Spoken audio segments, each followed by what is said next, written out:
Hi guys, in this video I want to talk to you about G.W.F. Hegel. Without a doubt, one of the greatest and the most controversial geniuses of all time.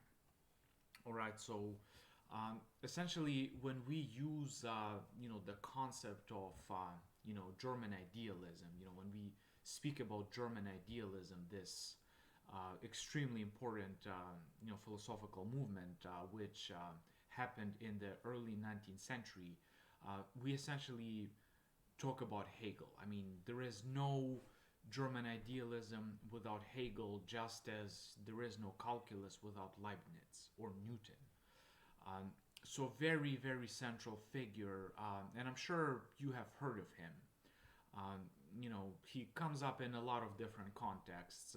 For instance, in Marxism, in economics, in political science and sociology, um, in religious studies, like different comparative, religion, stuff like that.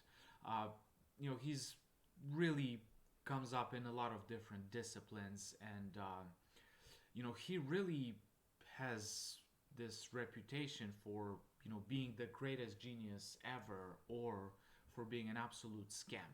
Okay, so which one is true? Okay, and it's honestly not so easy to say. Okay, was he a genius, or was he this fraud? Well, he was most definitely not a fraud. Okay, he I think was one of the greatest minds that Germany has produced. However, there were lots and lots of mistakes. Okay, so if you compare Kant and Hegel, I think it kind of makes sense to say that um, you know Hegel went beyond Kant, but he also made more mistakes than Kant. So, what do you think is better? To, come up with these incredible ideas and, be mistaken about most of them, or have, fewer ideas, which were kind of more correct for the most part. So that's, essentially how I look at, Kant versus Hegel. So Hegel went beyond Kant, but made much more mistakes than Kant. So, what are some misconceptions about Hegel? So the greatest misconception that people have about Hegel is his view of the dialectic. Okay, so even Bertrand Russell um, says this in his History of Western Philosophy, which is, by the way, the one book in philosophy which you should not read. It's just garbage, to be honest. It's just beyond bad. It's one of the worst books I've ever read, as much as I like Bertrand Russell.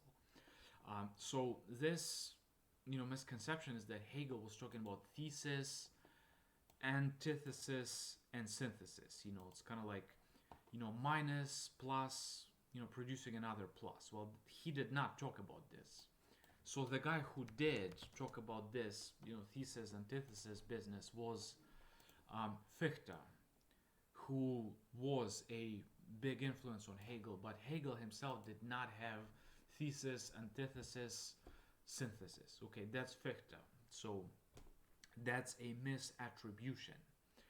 Um, Another thing that people are really mistaken about Hegel is that he's the hardest philosopher ever. He's definitely really difficult, but there are more difficult philosophers than Hegel. For instance, Jacques Lacan, the famous psychoanalyst. Like, he's more difficult to read than Hegel. Heidegger,